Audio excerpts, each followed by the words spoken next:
This is for the angular momentum standard, and in this problem there's a rotating disc that weighs 200 kilograms and it has a radius of 2 meters. It's rotating at a rate of -4 radians per second because it's going clockwise, and then a bag of sand that weighs 50 kilograms is suddenly dropped on the edge of the disc, and we're trying to find what is the final angular velocity of both the bag and the disc added together. So first we can assume that the angular momentum initial is same as the angular momentum final. So we're going to create our formula, and we're going to say that the inertia of the disk plus the angular velocity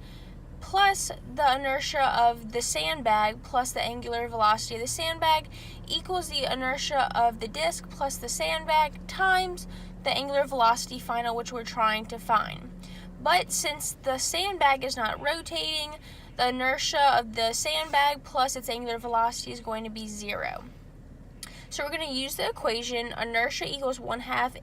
mr squared for the disk, and for the sandbag, it's dropped at the farthest place away from the center, so we're going to say that's mass times radius squared.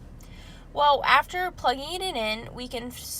isolate the angular velocity final as